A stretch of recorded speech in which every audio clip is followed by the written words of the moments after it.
All this was done by soldiers and officers, and mostly with elementary means a soldier's shovel, and often a helmet and a bowler hat were also used. In the vicinity of the enemy, under his fire influence, you can't work with a trowel, and a soldier without a trench feels defenseless. A stray bullet or shrapnel, not to mention bombing or artillery fire, could either kill or wound. This was well understood at the front, and there was no need for any command for digging. The soldiers themselves dug a shelter for themselves whenever possible. At the same time, they knew well that this work was becoming useless, because sooner or later the offensive would begin and the trench would not be needed.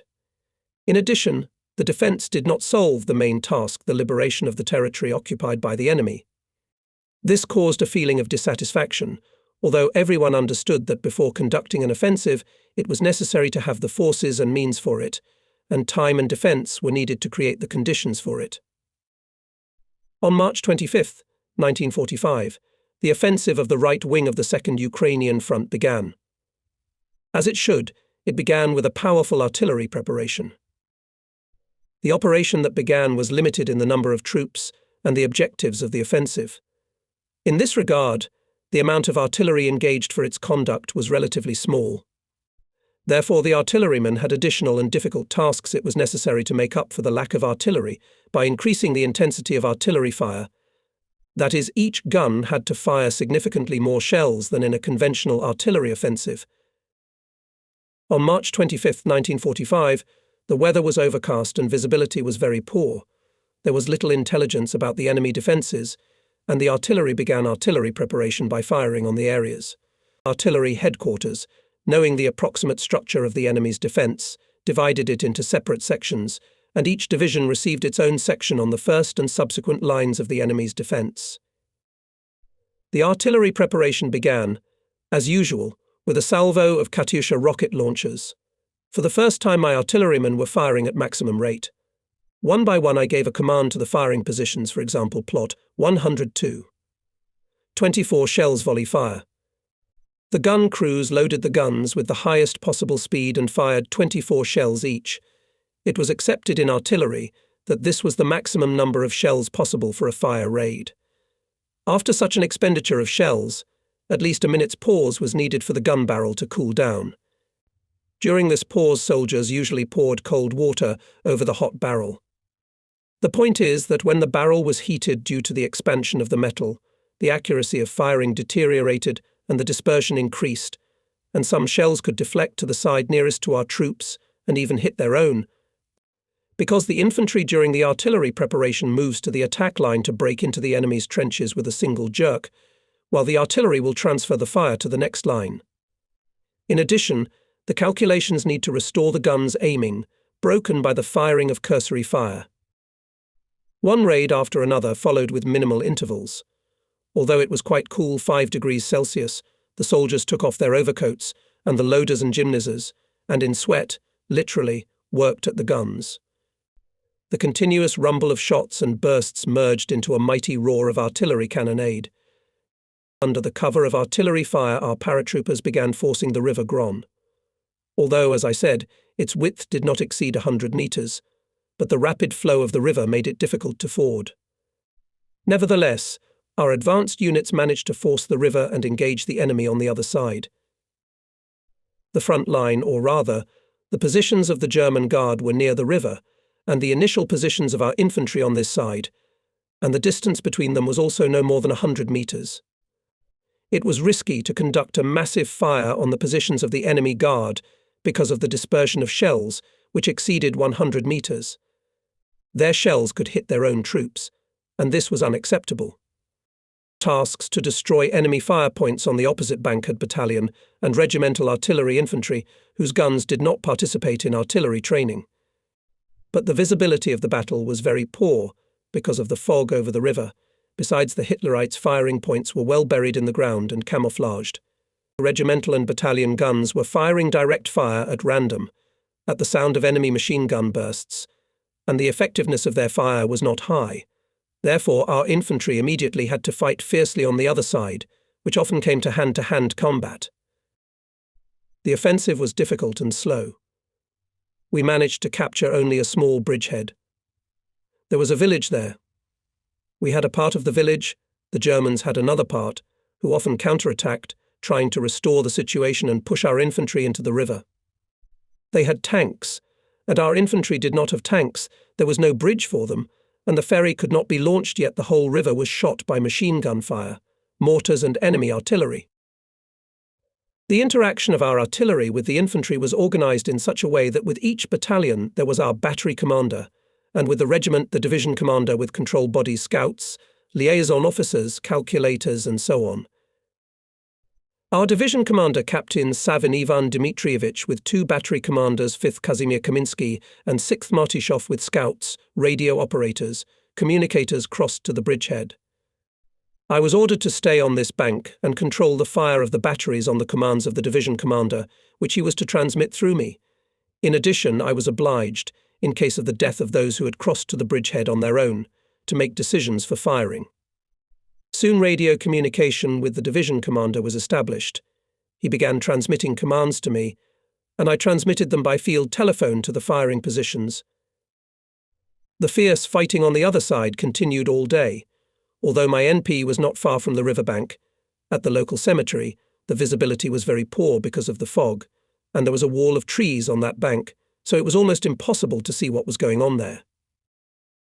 Only by the sounds of machine gun bursts and shots of enemy tanks we could guess that the battle was going on somewhere in the center of the village. Our batteries were firing almost without respite. They had already fired hundreds of shells, but the enemy was resisting stubbornly. One counterattack follows another, and our batteries are firing all the time, supporting their paratroopers. Only in the evening, when it was already completely dark, some success appeared. Under cover of night, the enemy began to withdraw. Our infantry went to the far outskirts of the village, and there to consolidate. With dawn, the enemy, of course, will try to restore the situation, to dislodge our troops from the village. I received an order from the division commander to change NP and arrive on the outskirts of the liberated village. On a primitive ferry of several boats we crossed the Groon, and soon I took up an NP on the far outskirts of the village. The battle has quieted down, only separate shots and occasional machine gun bursts can be heard. The guards are not slumbering. Under the cover of darkness, the troops are crossing the bridgehead, even managed to transfer a few tanks. The night passed relatively quietly. In the morning, the battalion, which I support, rose to the attack. Together with the battalion commander moved, and I with my scouts, communicators, radio operators. The enemy is retreating. Sometimes bursts of fierce gunfire in one place or another. Obviously, the Nazis cannot break away from our troops to take a new line of defense and organize there a system of fire. We know that we cannot in any case give the enemy such an opportunity, otherwise we will have to break through his defense with all the undesirable consequences for us. To some extent, we are succeeding. Within 2 days from the beginning of the offensive, the enemy's defenses were broken through, and he began to hastily withdraw. Ahead are the Nitra and Way rivers. They flow parallel to the River Groon, and the enemy will obviously organize the defense here. For forcing the River Groon and breaking through, the German defense regiments of the division were awarded orders, including our regiment, the 4th Guards Artillery, was awarded the Order of Kutuzov 3rd degree, and the personnel was announced the gratitude of Supreme Commander-in-Chief Stalin. The offensive of our troops continues. The weather is slushy mud, often there are tedious cold rains. By night it is freezing, clothes are damp and become stiff from the cold. It is good if we manage to find a stack of straw or at least some woods for the night, but most often we have to spend the night in the field. We dig dens in which we try to warm ourselves somehow. The enemy stops in villages for the night, and it is almost impossible to knock him out in the evening with our thinning forces. Several tanks and armoured personnel carriers of the enemy open frantic fire, not letting us near the village. In the darkness it is very difficult to detect them, especially since they are constantly changing position. We are advancing along the mountains. On our right, a kilometre away, the Czech Tatras begin. We are moving along the plain at the maximum pace for this time of year. The task is not to allow the Hitlerites to break away from us and gain a foothold on the opposite bank of the river Nitra. It is wider than the Groon and just as fast. It will not be easy to ford it. My battery is always on the move. I am with scouts and communicators in front, in the chain of the battalion. Fire platoons of the battery with guns follow 2 kilometers behind, in readiness, if necessary, to deploy and fire. When the enemy offers no resistance, the battalion rolls up in column and moves at maximum speed. My battery catches up with us and follows the battalion. We have to move almost all the time on country roads, and even in the fields, directly behind the battalion. The mud is up to the hub of the wheels. Horses and men are exhausted, overcoming the fields, and on the roads it is not easier. I'm on horseback. I have a beautiful large stallion of grey colour in apples, a trophy from the royal stables when we were advancing through Romania. Sometimes we manage to move on a paved road. My stallion, trained in the royal stables, makes beautiful pretzels. On the asphalt, moves one side or the other, then goes a beautiful trot, knocking out sparks with his hooves. Sometimes you can even see smoke from under his hooves. The infantry is on foot, so the battery makes stops it is necessary to inspect and feed the horses, check the harness. Leaving the platoon commander in the battalion, I went to the battery with my orderly, and there I did my business. I inspected the guns, horses. I had to talk to people. The population of the liberated Czechoslovak villages welcomes us very happily. Sometimes they block the street, detain us for some time. Spontaneous rallies arise, but most often the genuine joy of the local population turns into a small, cheerful celebration. Every resident, especially young people, tries to treat us with something light. Natural grape wine, bread, lard and other products are gladly accepted by the soldiers, especially since when there will be a kitchen, and whether there will be at all, it is difficult to say. The battalion has its own kitchen, and we have one kitchen for the whole division, and where it is unknown.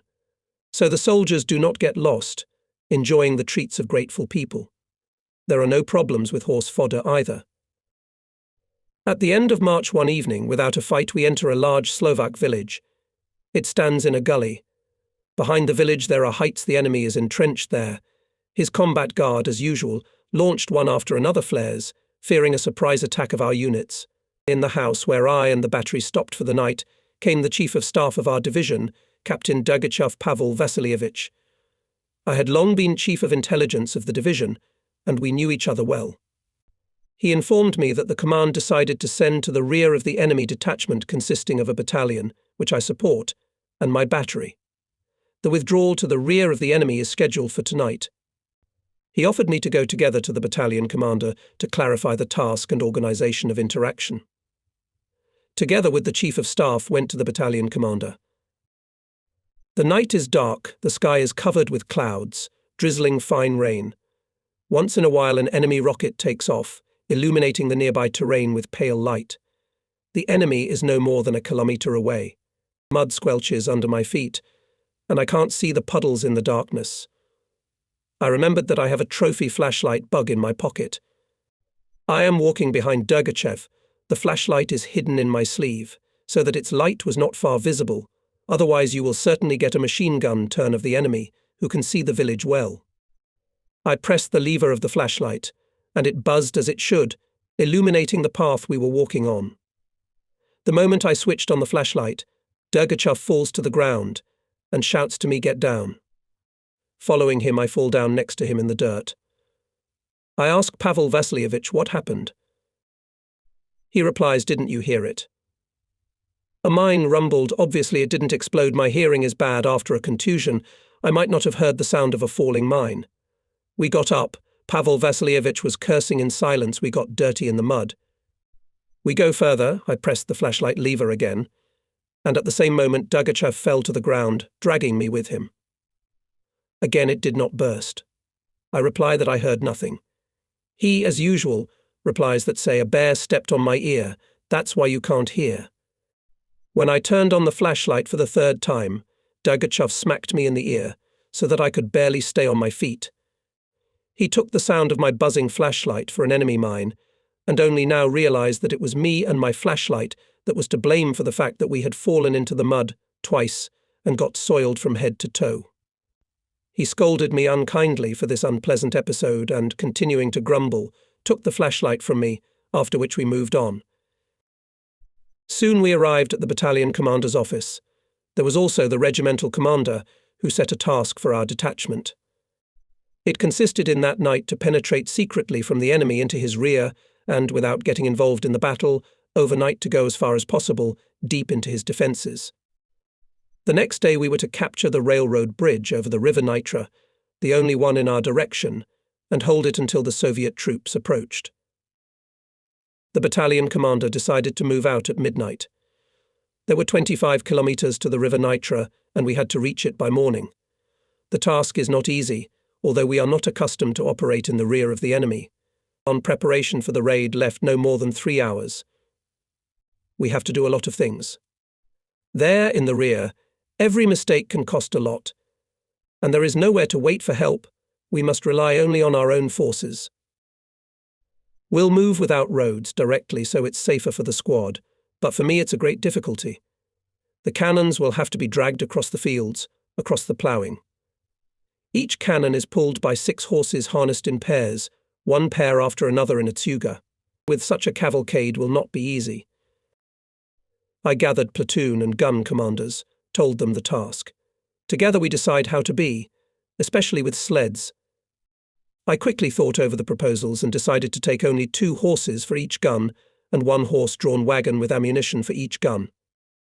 If necessary, the horses from the wagons can be harnessed to the gun harnesses. The battery is hastily preparing for the raid. The wheels of the guns and wagons are well greased.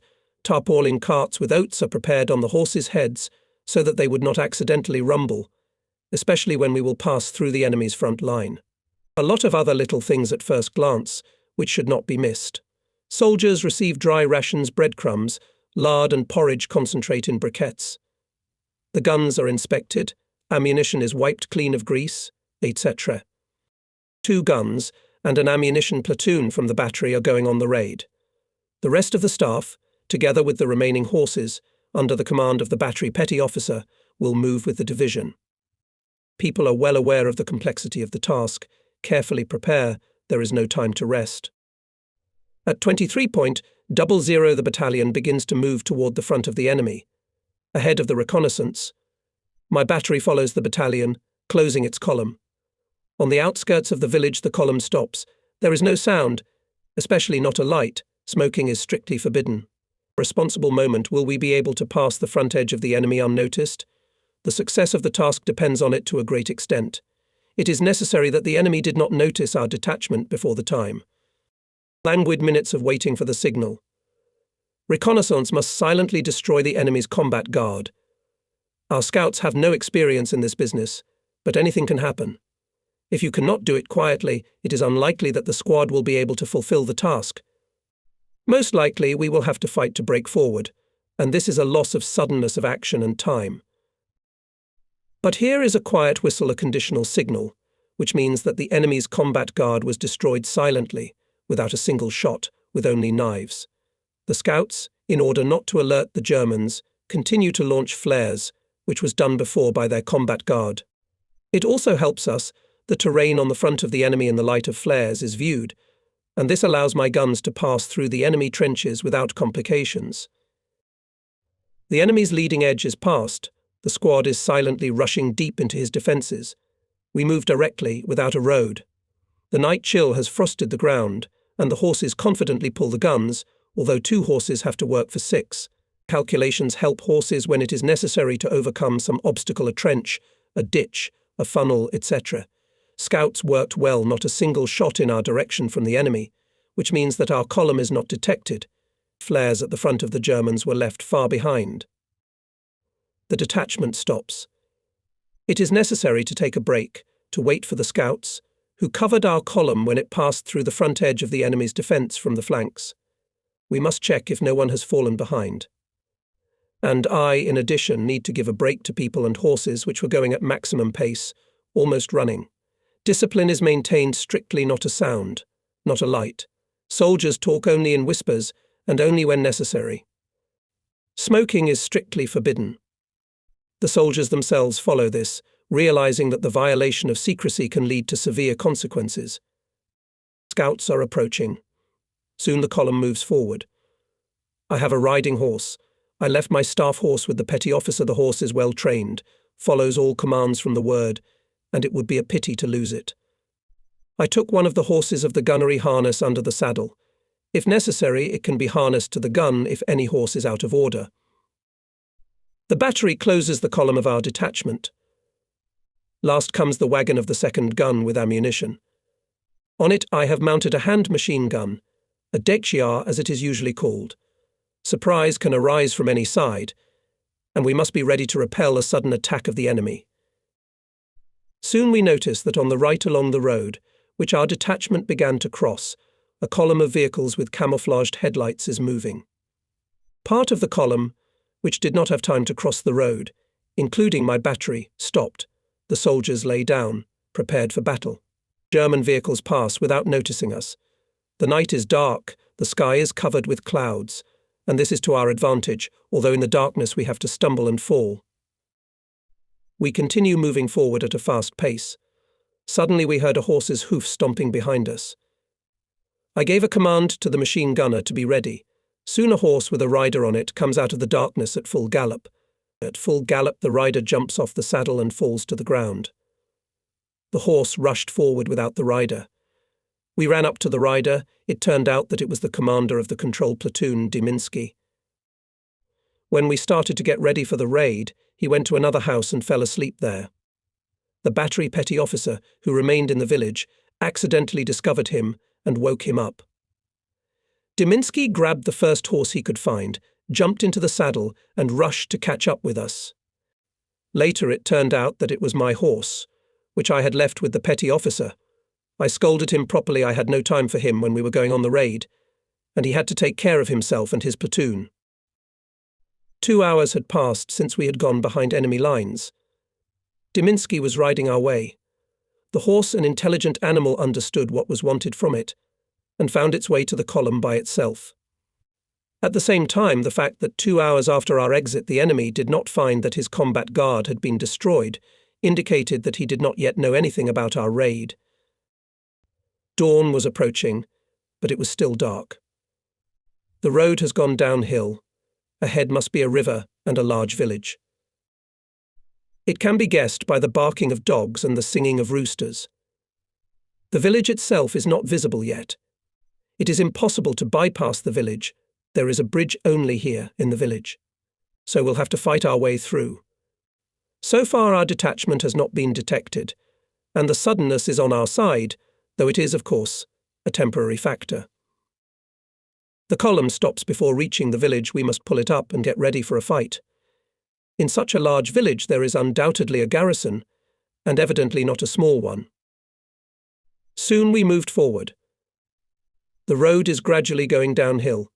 The column is drawn into a deep and long gully, along the bottom of which the road runs. Its sides go steeply upward, rising to a height of 8 to 10 meters. I stop the battery. There is a village ahead, which means that any minute now a battle will break out, and I with my battery will find myself in a ravine, where the guns can't turn around, and there is no way back. I sent scouts ahead. They soon return and report that the ravine goes all the way to the village. I give the command to unhitch the harnesses and turn the guns in the other direction, that is, backwards. The sides are not high yet, and we manage, though with difficulty, to turn them around. We hitched the guns to the sledges and drove out of the ravine. At that moment a firefight started in the village. Obviously, our reconnaissance entered the battle with the enemy's guards. It is dark, nothing can be seen. Only flashes of shots and tracer bullets flying in all directions show that the battle is going on somewhere closer to the center of the village. I commanded the battery to move to the right of the ravine, take up a firing position, and prepare to fire. In the darkness the guns move into position. Enemy rockets help. In their light we manage to quickly take the position and turn the guns towards the village. The battle is already in full swing there. Machine gun and machine gun bursts, frequent bursts of hand grenades, shouts of hurrah can be heard. Tensely I look ahead into the village, but nothing is visible except for roofs and trees, which are sometimes caught by the light of another rocket. My guns are ready to fire, but it is dangerous to fire. You can hit your own. There is no news from Diminsky, who is with the battalion commander. Evidently, they themselves find it difficult to determine where the battle is going on. Here, all hope for the paratroopers. Acting in small groups, they attack, not allowing the enemy to come to his senses and seize the initiative. I sent forward Scout to find out the situation. In about 10 minutes he came running back and, out of breath, reports, or rather, shouts tanks. I tried to find out from him whose tanks and where they were. I immediately marvelled at the absurdity of this question. Whose tanks could be in the rear of the enemy, where the battalion started the battle? I questioned the Scout thoroughly. Where did he see the tanks? The Scout shows his hand to the left, behind the ravine, at the bottom of which is the road to the village, and where most of the battalion column is located. Until my eyes hurt, I look in that direction, where the Scout showed me, but in the darkness I can't see anything, and in the light of the enemy's rockets, away from them, the darkness seems even thicker. I send a Scout over the ravine with the task to clarify where the enemy tanks are. Through the crackle of machine gun and machine gun bursts, I sometimes hear the muffled sound of engines. Obviously, this is the target for my battery.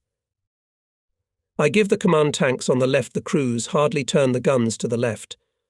The second gun must be rolled forward to the left, otherwise it will be at the back of the first one's head, because before that the guns were turned to the village. The second gun's crew is trying to roll it out, but it is not strong enough. I give a command to the first gun crew, and all who are here to help roll the gun out. The ground is sandy, there are small bushes everywhere, and the gun is moving forward with difficulty. The soldiers are pushing hard on the wheels. We must be faster. The tanks will not wait for us. Finally, we manage to roll the gun to a position suitable for firing. It is still dark. I run forward to the ravine, trying to see something in the darkness. Flashes of shots and rockets interfere. Finally, I hardly manage to see the movement of a dark heap, which looks more like a hay wagon. This is the enemy tank. It is about 150 to 200 meters away. I run back to the gun, try to show the gunner where the tank is, but he doesn't see it. Finally, in the pale light of another falling rocket, I manage to see a silhouette. I myself rushed to the gun sight panorama, rotating the panorama wheel. With difficulty, I found the dark spot of the tank. The gunner ducked to the panorama, saw the target. I give the command on the tank. Armor piercing, sight 12. Fire. The gun crew clearly fulfills the command. There was a deafening sharp sound of a shot. The flame of the shot blinded both me and the crew. But the sound of the shell hitting the armor, and then the sound of its ricochet confirmed that the shell hit the target. From the machine, a series of red rockets. I was even frightened at first. Did I really hit my tank? But immediately the thought prompts what their tanks can be here, in the rear of the enemy. I give a new command. Fire again. There is a sharp sound of a shot and again ricochet. I understood, obviously, it is a heavy Tiger. Our armor-piercing shells do not take it. While the red rockets were falling, I realized that there were 2 tanks moving there. By this time, my Scout reported that along the outskirts of the village 2 more tanks were approaching the exit from the ravine. I realized that Hitlerites intend to come from both sides of the ravine, squeeze the battalion column there, and crush it with tracks.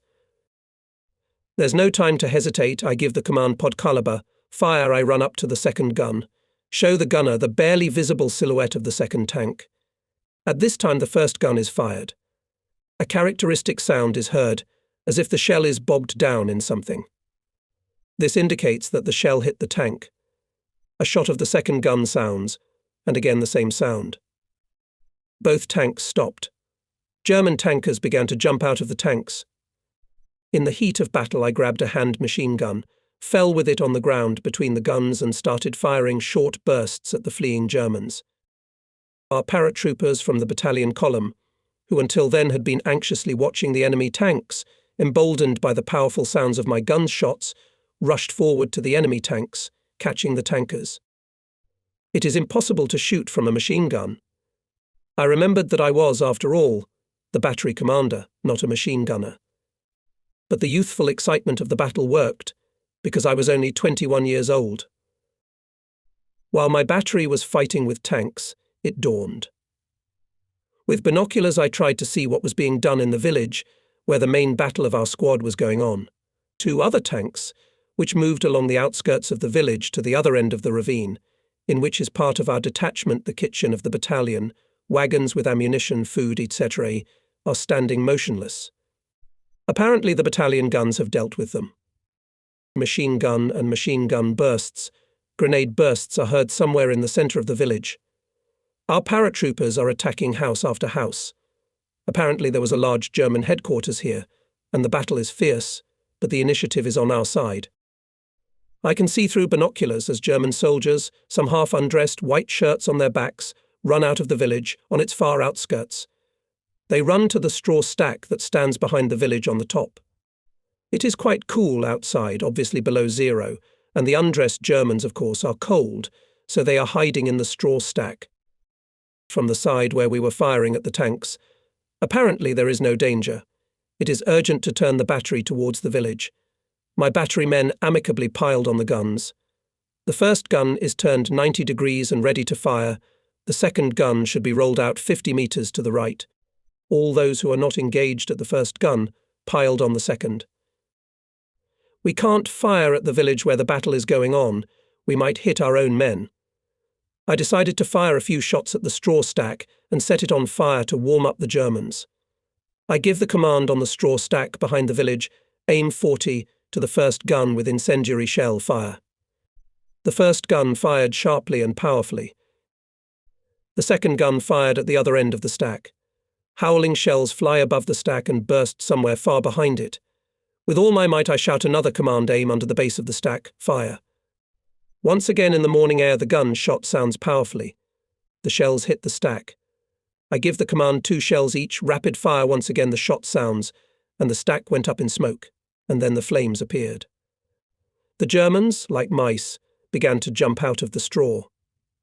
They really looked like mice in their mouse-coloured overcoats.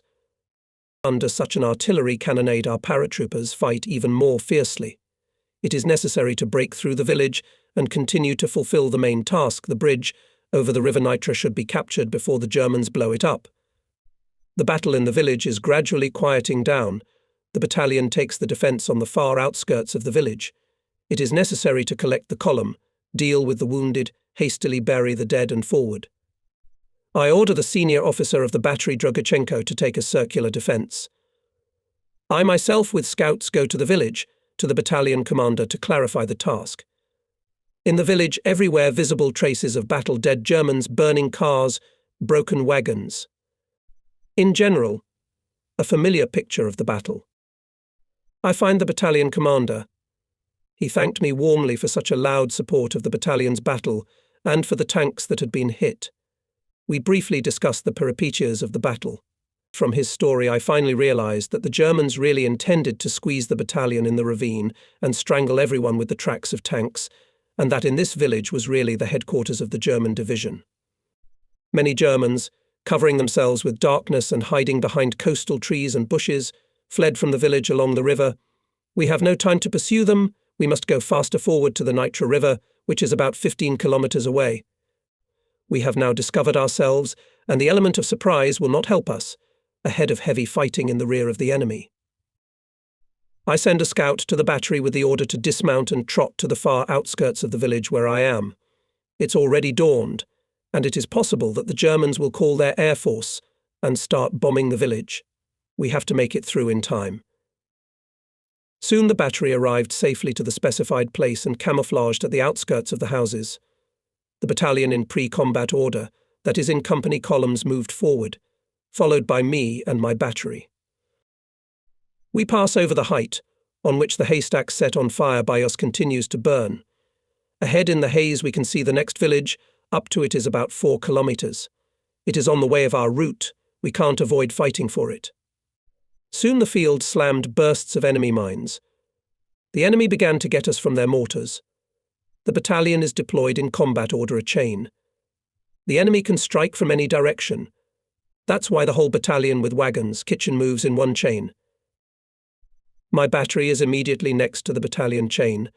The guns are built in a line, one from the other 50 meters along the front, ready to immediately deploy and direct fire to support the attack of the battalion. For the first time during the war, one see such a picture in one line of paratroopers. Between the company's wagons with ammunition and wounded, there is a smoking kitchen, which on the move is preparing breakfast for the battalion, here in my guns and wagons with shells. The battalion headquarters and the combat himself are also near the chain.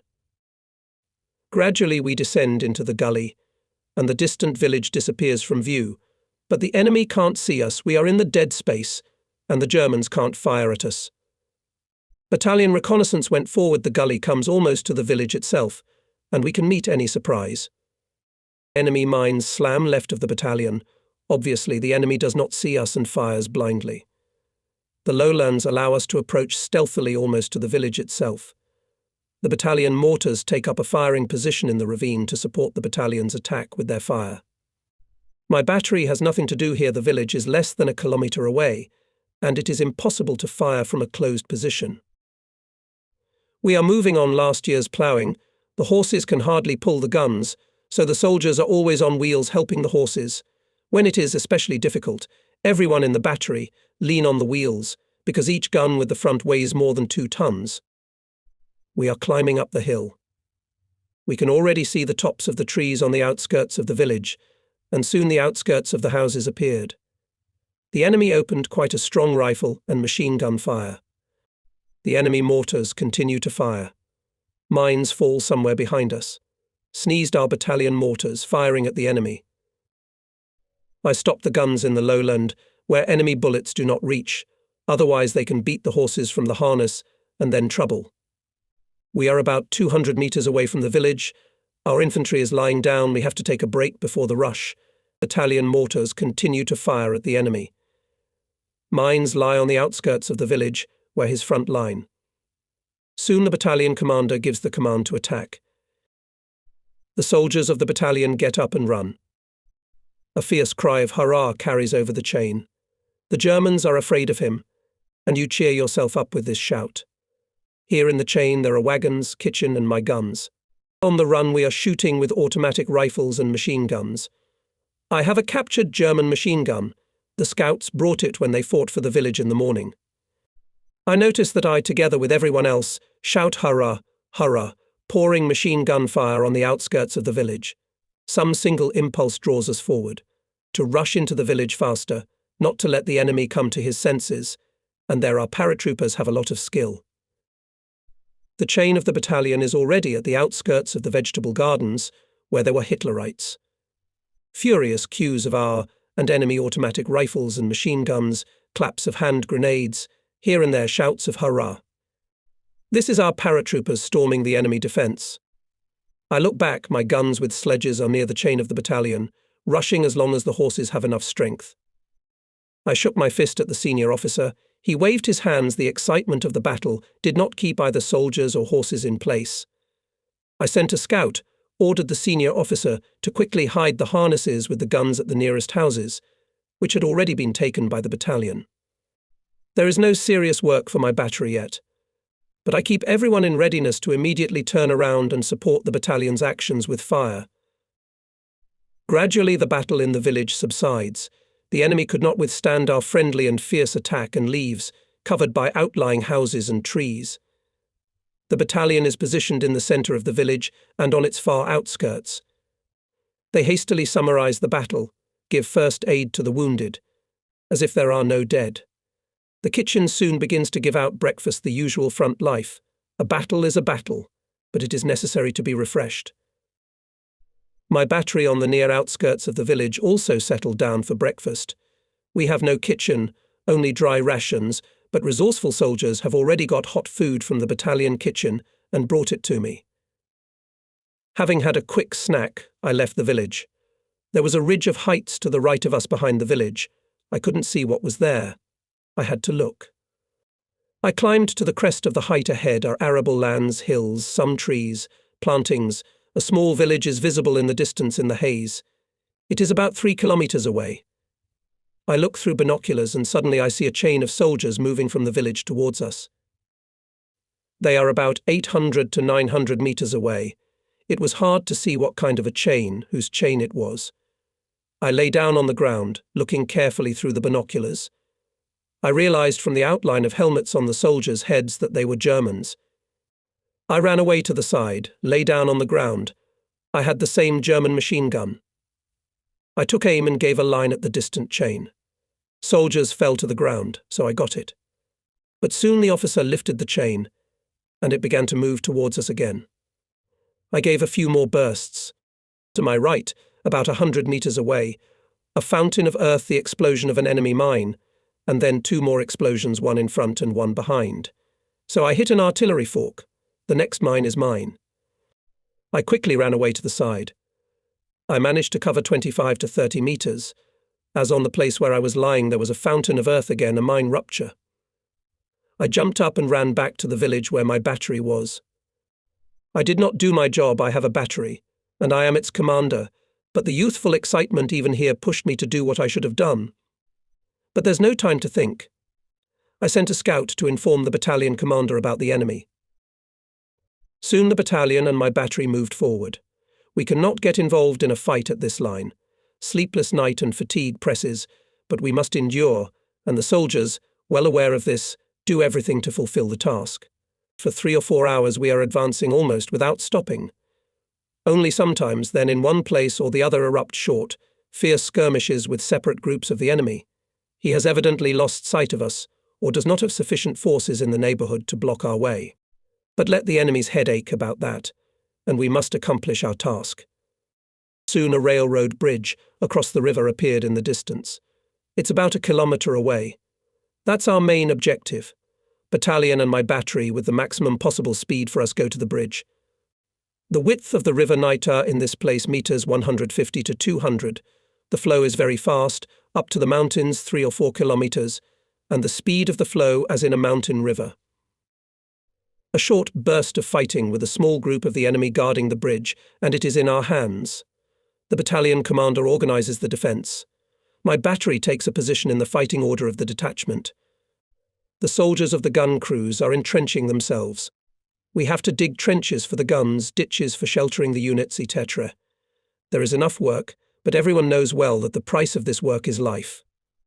In case of an enemy air raid or a battle with ground forces, without a trench is certain death. No one has to convince or push anyone. It so happened that the events about which I am writing now took place exactly 50 years ago. Today is April 4th, 1995. Of course, many details of those battles have already been forgotten and obviously cannot be recalled. But that is not important. The main thing is that we then, acting behind enemy lines, fulfilled our task. We captured the bridge unharmed and held it until the approach of our troops. Our raid through the German rear, obviously, played an important role. In any case, in the offensive zone of our division, the enemy began to hastily withdraw. Soon our detachment joined the main forces of the division, and we, together with all the others, continued the offensive through the territory of Czechoslovakia, now in the direction to the northwest, to Prague. We're going forward again. On the way we take a quick look at the recent battlefield. Quite a lot of enemy corpses. I was told that they saw an armoured personnel carrier hit. From the enemy side, the slopes of the heights are quite gentle. Unlike us, the enemy had every opportunity to manoeuvre, especially with equipment. We quickly began to move forward, without much effort seized another height, which on military maps was designated by the number 503. Occupying an advantageous position, the battery from height 517 for 3 more days fired at the enemy positions, and only when the range of fire began to approach the limit, the battery began to change position, catching up with our troops who had gone forward. On the way we passed the small town of Modrý Kamen. It was located in a rather narrow gorge, in the middle of which flowed a small river, and on the other side of it, clinging to the rocks, stood cosy houses drowned in the greenery of coniferous trees. We were in a hurry, and did not even have a chance to stay in town for at least an hour. In summer it is especially beautiful here, I think. By evening the battalion, which was supported by my battery, was entrenched on the crest of a mountain spur. Here we'll pass the time until morning. The battalion commander settled down near a large rock, 2 meters high and about the same width. The soldiers stretched some tents, lit a blowtorch, which they used to warm the big boulder. It was quite tolerable, even warm, especially since the battery foreman had sent me a wicker with a 10-litre bottle of grape wine in it. We lay on the pine and sipped the sour wine. Soon the fatigue and tension of the past day did its work, and we fell asleep. The night in the mountains is cold, but the blowtorch worked reliably and heated us. The soldiers, of course, had a harder time. In the morning after breakfast, the battalion was raised to the attack, expecting to continue the offensive, but the enemy offered stubborn resistance, and the battalion lay down, pinned down by rifle and machine gun fire. Soon the enemy tried to counterattack. The battalion and my battery had to repel the counterattack. The fight lasted all day, but neither we nor Hitlerites managed to change the position of the sides. I carefully studied the enemy's defense in the stereo tube, trying to find machine gun nests, which did not allow the battalion to develop the offensive. I noticed that the enemy's machine guns are similar to ours in rate of fire. The German machine guns have a higher rate of fire. Soldiers' helmets of the enemy also look more like ours. Soon I noticed behind one of the stones a papaha, similar to the Chapayev's, which was worn by my friend, the commander of the 5th Battery, Kazimir Kaminsky. I called Kazimir and asked him to raise his papa over the rock on a stick. He asks with astonishment why I explained to him that I'm watching my opponent, but I can kind of see him. He laughed that I was obviously hallucinating, but raised his cap. I informed him that I could see him on the enemy's side. He in turn asked that I raise my cap. He was surprised to hear that he saw me, or rather my hat, on the enemy's side. It was clear we were fighting each other. We decided to report this to our battalion commanders. The commanders didn't believe it, but just in case they went to the stereo chimneys. What was the surprise and amazement when the commanders recognized each other? It turns out that the 1st Battalion had been fighting with the 2nd Battalion all day. We reported about it to the regiment. Soon the regimental command arrived to find out what was going on. It turned out that the night before the battalions went on different spurs, which in some place converged in front of each other, which led to confusion. While the battalions were fighting with each other, the enemy managed to move away to a decent distance, and all the next day we had to chase him to prevent him from gaining a foothold on a favourable line. And we had a lesson for the future. The mountains are no joke. For several days we have been fighting in mountainous and wooded areas. The weather was the worst: rain with snow, cold, damp wind, icy rocks. Overcoats were soaked through, swollen, and by evening they were covered with ice crust.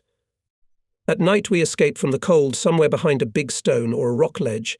It is good if we are near the battalion commander who has a blowtorch. Somehow it helps to have wine, which is brought by my ordinarets in the evening, an invariable lash. There is a sea of wine here. Soon the order is to surrender our section to another division, and we come down from the mountains and continue the offensive along them, so that they remain on our right. But still we are down, here are fields, arable land and warmer than in the mountains, although there is much more mud.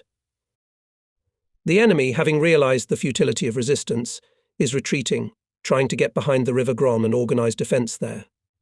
Well, and we need to pursue him faster to prevent him from gaining a foothold. We go practically without fighting, not counting small skirmishes with the German rearguard. It's the first time I see my battery all together. We move in one column on the asphalt highway, following the battalion. My battery is horse-drawn. Each gun is pulled by 6 horses besides. Each gun has several wagons with property and ammunition. Each gun number should have a riding horse, but there are none, so the soldiers of the units ride on wagons. I am ahead of the battery on a beautiful, slender stallion, dark grey, with apples, on the sides white. This is the horse that in Romania we took in the royal cart, behind me riding platoon commander Diminsky and scouts. I, like a cavalryman, have spurs on my boots, on the left side of the checker. However, these attributes were the usual uniform of every artillery officer. The picture is impressive. The column is moving in the correct formation at the proper distances. Rested horses are easy trotting, knocking out sparks with horseshoes. We pass a small Czechoslovakian town of Levis. In the nearest village we stop for the night. The River Hron is not far ahead. Our defence is on it. The enemy is on the opposite bank. Judging by the map, the river is small. Its width does not exceed 100 meters.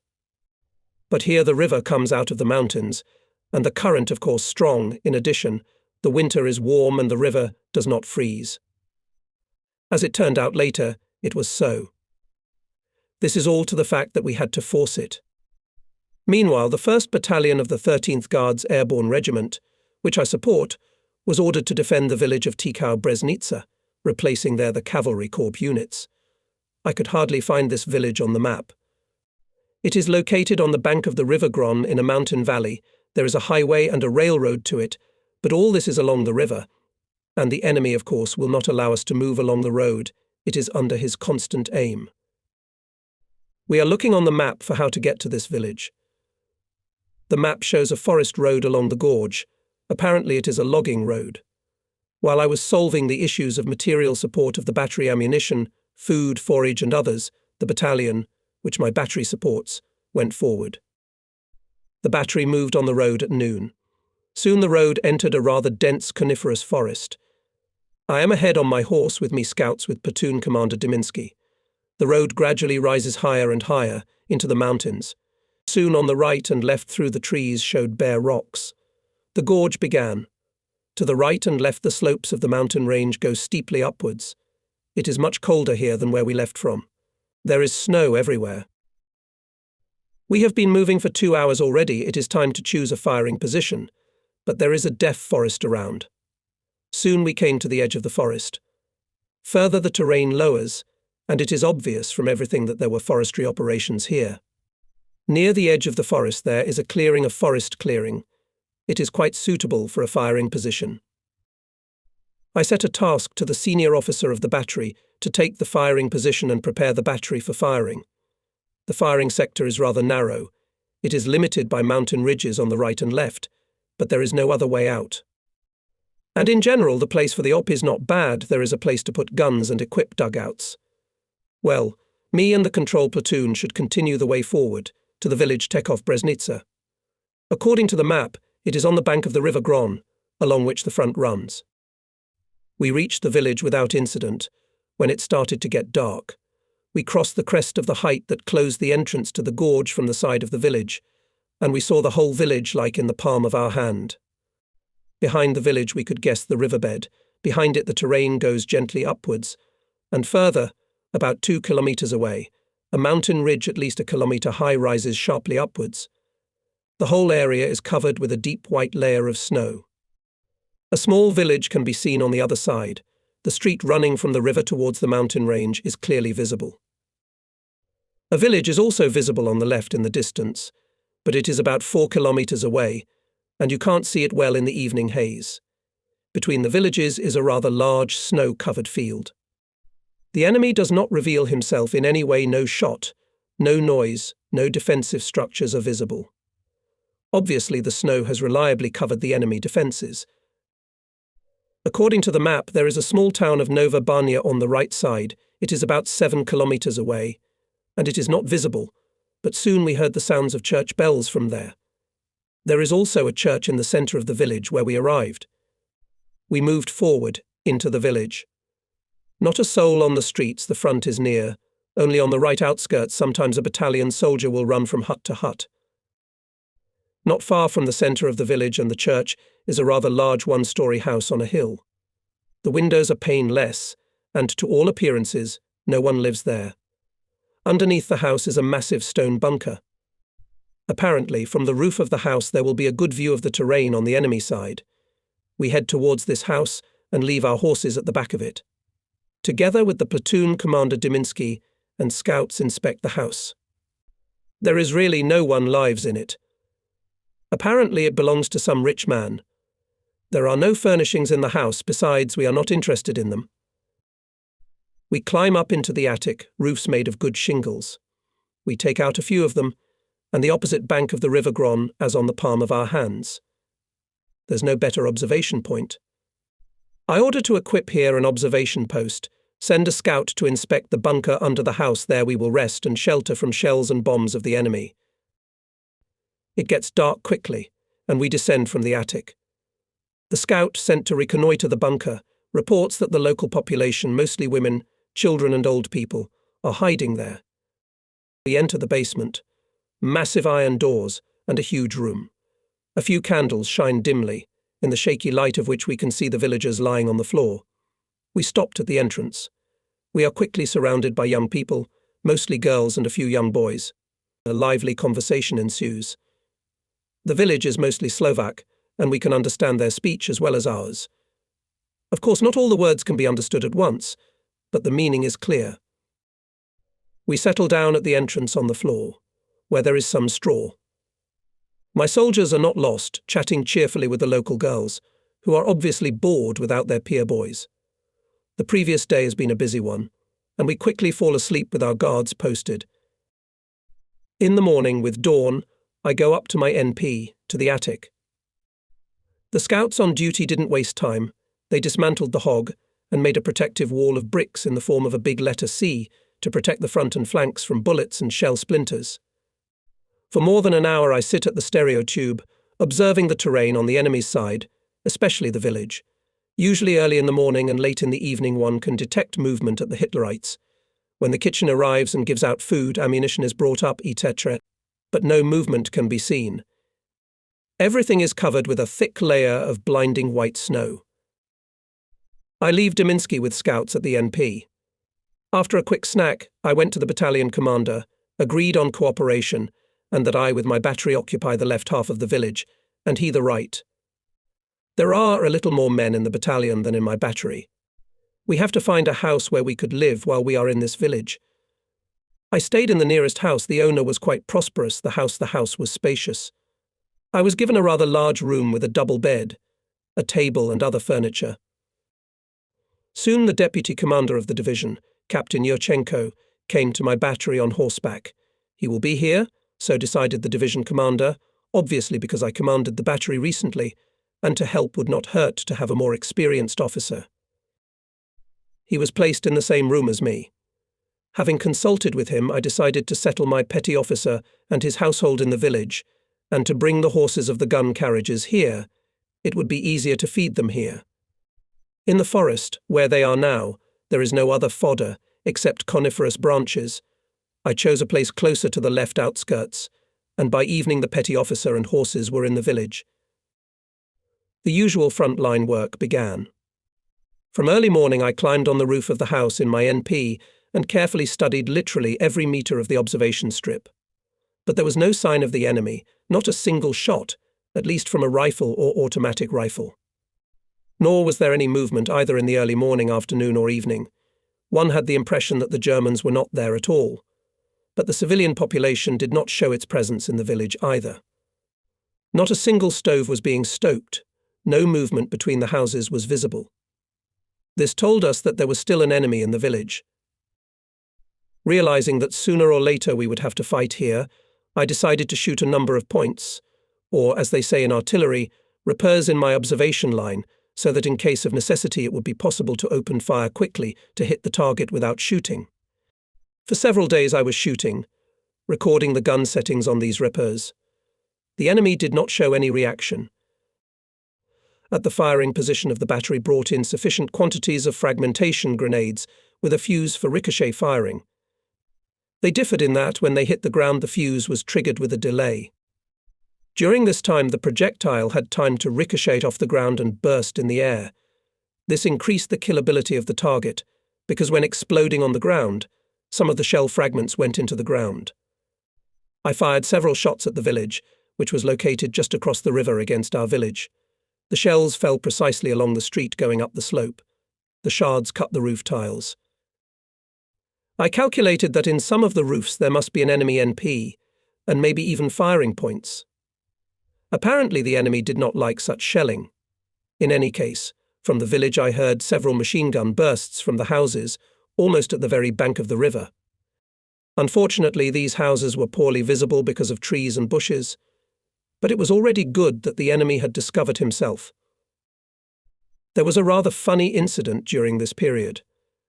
At the firing position there was an unpleasant incident. The senior officer of the battery beat up a soldier. I don't remember what the reason was, but I thought that such actions on the part of the officer were unacceptable. I reported this incident to the division commander, and the senior officer on the battery was removed. There were no officers left at the firing position. I decided to send there the commander of the control platoon, Deminsky. He tearfully asked me not to send him to the firing position, as he had never been a platoon commander. Of course his request was justified. The senior officer of the battery has a lot of duties and needs a solid knowledge of the fire service manual, without which it is impossible to ensure reliable fire control of the battery. Practical experience is needed here. The senior battery officer is actually the deputy battery commander. I myself had little experience in this matter. For 2 months I was a commander of a firing platoon, and that was during the period when the regiment was on reorganization, in May-June 1943, on the Northwestern Front. Our battery was in a firing position, but we did not fire. It was far away from the front, at least 40 kilometers. I had no other option, and I ordered Deminsky to go to the firing position and fulfill the duties of the senior officer of the battery, promising him that at the first opportunity I would relieve him of these duties. Soon I fulfilled this promise. I was sent Junior Lieutenant Doroshenko as senior officer of the battery. He was a sergeant, finished a 3-month course of junior officers, and arrived at the battery. He knew the fire service and coped well with his duties. But that was later, about a week later, and in the meantime Deminsky went to the firing position. The next morning I continued to shoot the repos. I give the command to set the directing angle on the target, level, sight, etc. I give the command fire. I carefully observe the area where the repeater is located. A gap should appear there. The terrain there is relatively flat, obviously an arable field, but now everything is covered with snow. Against its background the rupture should be clearly visible. The time of flight of the shell is a few seconds. About a minute has passed, and there is no rupture. I call on the phone to the firing position, asking if there was a shot. The telephonist answers uncertainly that there was a shot. I call Deminsky to the phone, ask the same question and get the same answer. I ask, what's the matter? Why the uncertain report? If there was a shot, then the bolt should open. In these guns, the breech block opens automatically when the shot is fired, and the energy of the barrel recoil during the shot is used to operate the automatics. Deminsky reports that the gun breech is closed and smoke is slowly coming out of the barrel. I thought that maybe it was a prolonged firing. Such a case is possible when the powder charge is damp. I ordered to take the crew away from the gun to the shelter. A few minutes passed. I called Deminsky again. He reports that there are no changes. The smoke is still slowly coming. I order to open the bolt manually. After a few minutes, Deminsky replies that the bolt does not open. I know that this is possible when the loader forcefully sends the shell into the barrel, and the brass leading belt is cut into the rifling of the barrel, and the bolt opens with difficulty. Taking into account Deminsky's inexperience, I ordered him to remove the crew from the gun and sent the artillery master, who was here in the village at that moment, to the firing position. It took more than an hour for the artilleryman to reach the firing position. Soon he reports to me by telephone that everything is in order. We can continue firing. I naturally asked what happened. He replied that nothing had happened. The shot had been fired, but since it was the first shot of the day, and the air temperature was about -10 to 15 degrees Celsius, the steel had thickened, the recoil was incomplete, the bolt did not open, and the cartridge case did not fly out of the breech. I ordered to scrutinize the barrel channel and the cartridge case, and I was thinking, where did the shell go? In such a case there must have been an underflight. I took into account such a probability and increased the sight setting to 200 meters, but there was no rupture. Maybe the shell had not exploded? Soon the artilleryman reported that the barrel was fine, but the shell casing was from a shell for the regimental gun. On the flange of the shell casing there is a notch indicating this, but it was not paid attention to. I figured it out. The thing is that the caliber of the regimental gun is 76 mm, like our divisional gun, but it has a short barrel and the charge is reduced. Ammunition from the regimental gun fit ours.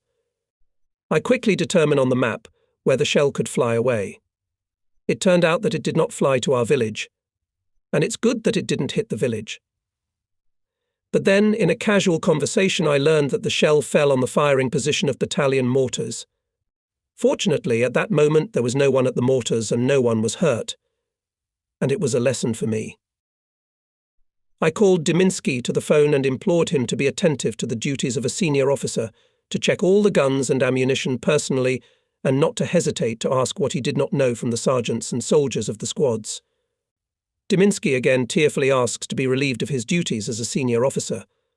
For a few hours in this position, he says, has suffered more trouble than for the entire time in the previous position, although it is also not sugar all the time on the front line, with all the ensuing consequences. I confirmed my promise, but for the time being I required him to fulfill the duties of a senior officer. Further firing of the battery passed without complications. After the war in the 80s, when my younger son Yevgeny studied at the Kiev Higher Military Aviation Engineering School, I came to visit him and found Diminsky in Kiev, who worked in the Supreme Council of Ukraine and held there a rather solid post of the head of the awards department. He lived in a government house on Rusanovskaya embankment of the Dnieper. We met, recalled the front life, including the episode I have described here. Diminsky remembered it in all details. We laughed, sat over a bottle of cognac, remembering the years of war and his fellow soldiers, living and dead. On the same ill-fated day there was another memorable incident that almost cost us our lives. Having finished shooting, I climbed down from the roof, where my NP was located, and went to the house where we lived with Captain Yurchenko. He was in his room writing a letter to his wife.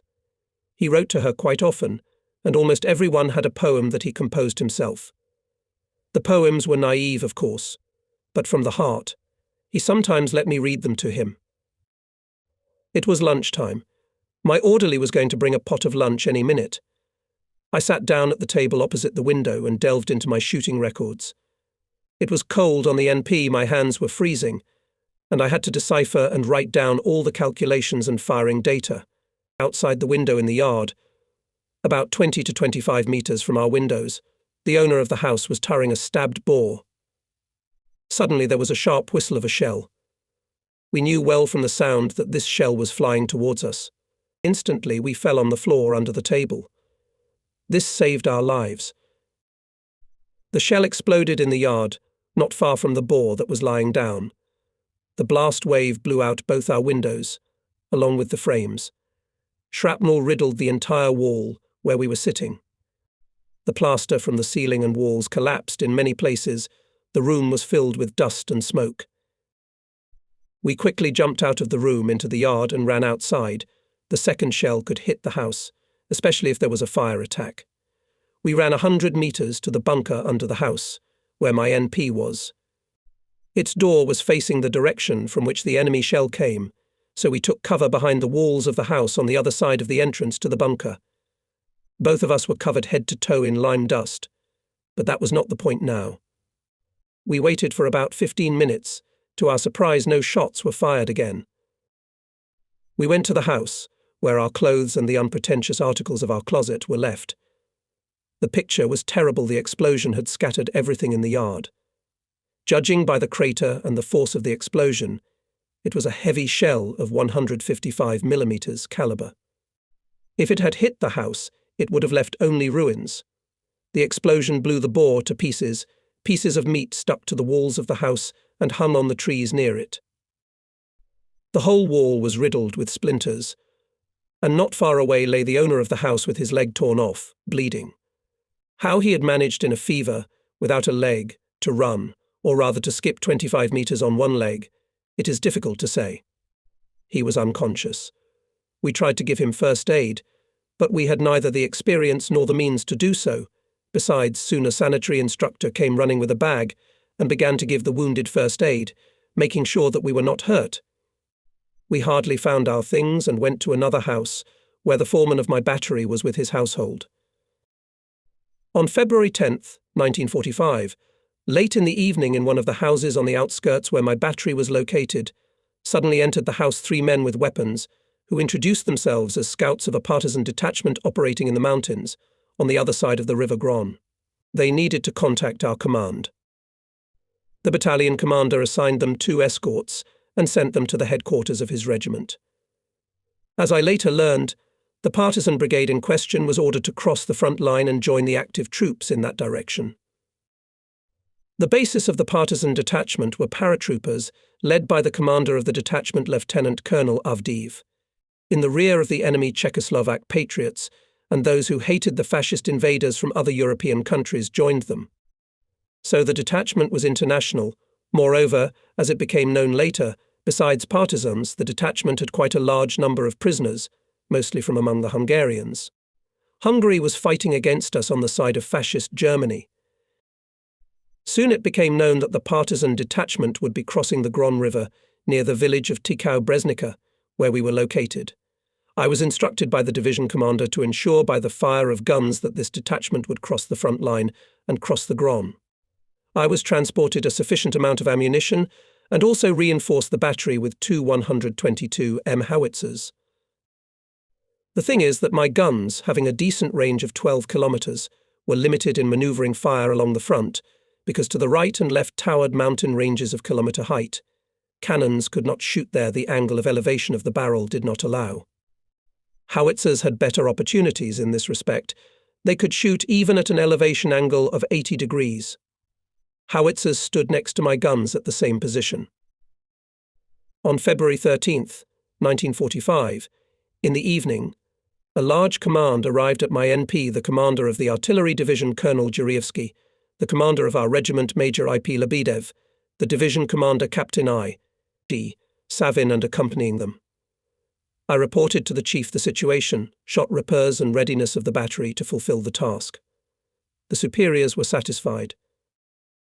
From my NP was perfectly visible place where the Partisan detachment was to cross the front line and the River Groon.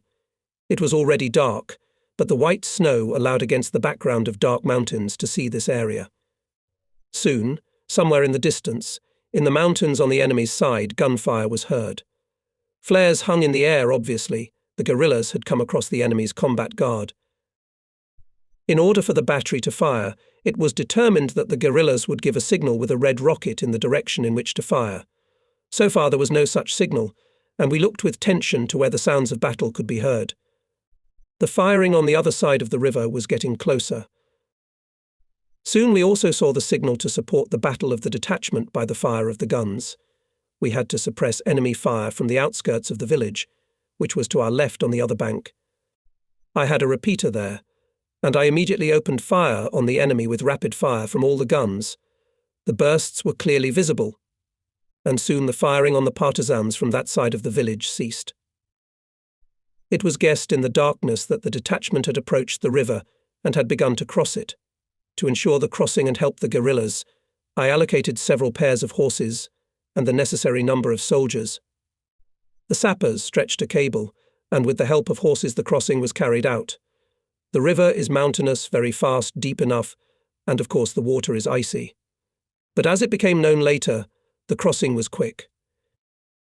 The artillery commander got into the taste and decided to give a salvo from the guns of the fighter anti-tank regiment, which was at a distance of almost 10 kilometers from us. The regiment had the same guns as my battery. I expressed doubts about the expediency of this volley, because the regiment had to shoot almost at the extreme range, which means that there would be a large dispersion of shells and, instead of helping, you can hit your own. In addition, I knew that the fighter regiment was designed to fight with tanks' direct fire. For them, firing from closed positions was a secondary matter, and I knew from previous experience that in this matter the Iptopovs were not very well prepared.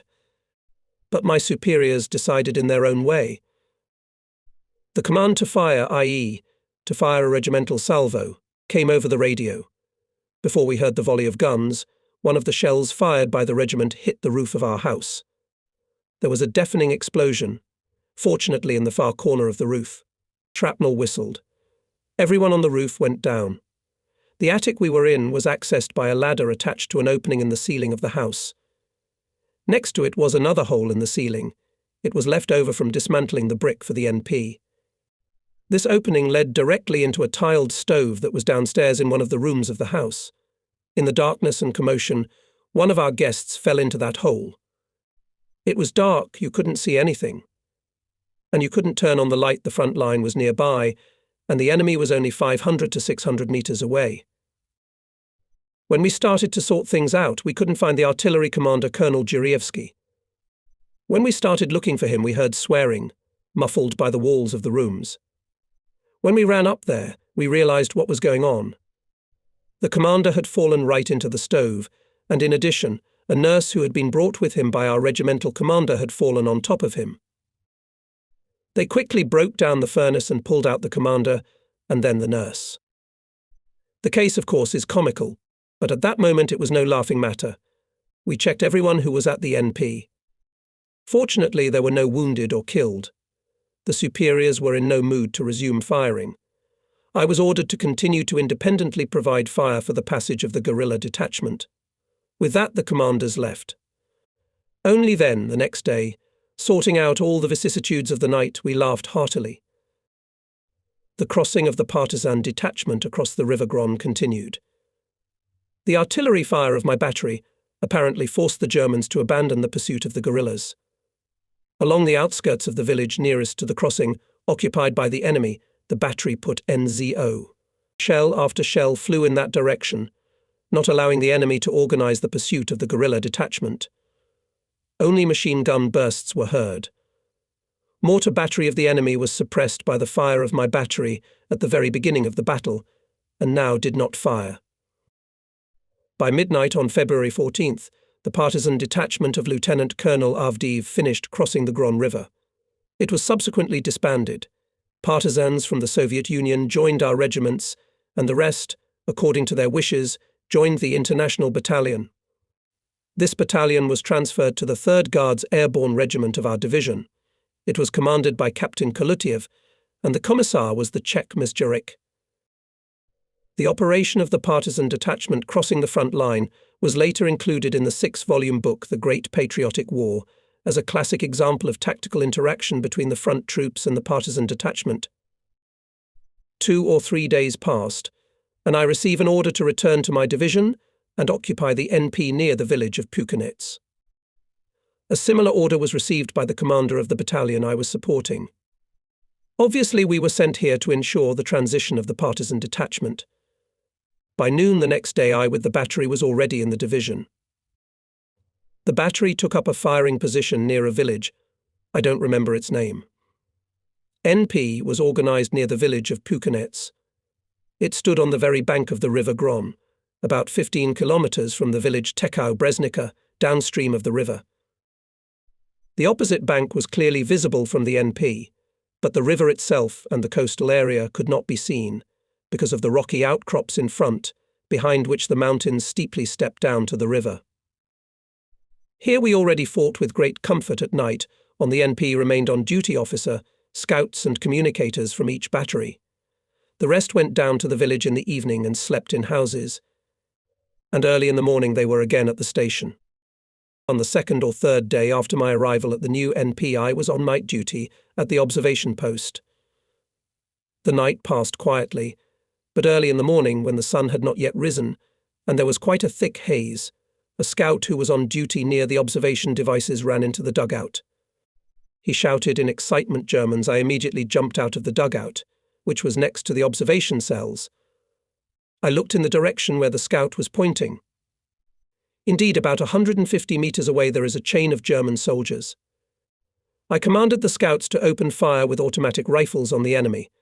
I grab a stereo tube, the scout takes a bussel, the communicators hastily disconnect the phones, and we, under cover of fire of our scouts, quickly retreat back. There is no time to rewind the communication line. The Germans for some time were pressed to the ground by the fire of scouts, but now they came to their senses and opened a strong fire on us. Our 3 automatic rifles, of course, could not stop the German battalion, and the Germans soon began to move forward again, trying to surround us. The thing is that there were no infantry nearby.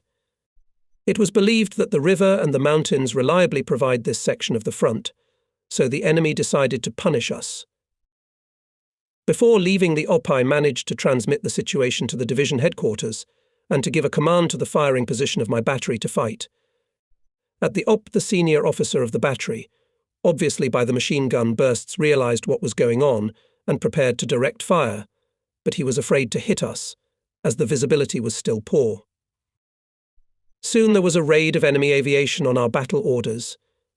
My battery had recently taken a firing position, and the enemy had not yet discovered it, so it did not suffer from the bombing. Our infantry also entered the battle. 2 hours passed, we withdrew about a kilometre, opened fire guns of my and neighbouring batteries. The enemy was forced to lie down. Soon our infantry made a flank counterattack. A firefight ensued. The enemy entrenched on the slopes of the mountains and well saw our infantry. making a counterattack, pouring its strong fire of machine guns, automatic rifles and mortars. A strong battle was simmering all day long. My battery supported the counterattack of our troops, destroying enemy fire points. By the end of the day, the enemy was knocked out of the occupied positions and pushed back behind the River Groon. As it became known later, the Germans, covering themselves with poor visibility of the river section between the villages Tikau-Breznica and Pukanek and the absence of our troops, crossed the river at night and suddenly attacked us, trying to take revenge for the passage of the Partisan detachment across the front line. The next day, Romanian troops arrived at our positions, to whom we handed over our defensive section, including me handed over my NP to a Romanian officer artillerist. We moved 15 kilometers down the Groon River, where our offensive operation was to begin. By the end of the day, when it was already dark, we took the battle order in the new direction. My NP was on the edge of the village, in the cemetery. Here my scouts and communicators next to the graves dug cells for observation and installed devices. Nearby were the NPs of our other batteries and the commander of our division. Visibility was very poor. Constant thick haze and fog from the river made it impossible to see the depth of the enemy's defences. We observed only the opposite bank and the trees that covered the houses of the village on the other side. But there was no other choice. The troops were pulled up here. The positions of our troops were equipped here in advance. For the first time, my battery was placed on a position prepared by sappers, with trenches and even dugouts. Due to the proximity of the Germans, engineering works were not carried out at the NP in order not to attract their attention, so we equipped it ourselves. All night long ammunition was brought to the firing position. Never before had there been so many shells on the battery. This testified to the fact that they were working hard in the rear. We were preparing data for firing. In addition, we had to receive and sort the ammunition, to remove the residue from them, etc. In the morning, the artillery preparation was to begin, followed by the advance of our troops. The river fording had to take place during the period of artillery-free preparation, so we had special requirements. Not a single shell should not fall into the river and hit our own. Meanwhile, the width of the river is less than 100 meters, and the enemy's leading edge close to the shore. In this case, it is usually said that from the artillerymen required jewelry work. This can be understood if we take into account that the normal dispersion of shells when firing is not less than 200 meters, and we have to strike at the front edge of the enemy, which is closer than 200 meters from our front edge. There is a lot to work on. Offensive always caused both soldiers and officers a sense of excitement. It was awaited and prepared with impatience, although they knew perfectly well that any attack is always associated with greater losses than in the defense. Defense exhausted inactivity, if this word is applicable to combat. But even here there was enough work in abundance, especially physical work. It was necessary to dig many kilometers of trenches, dugouts, and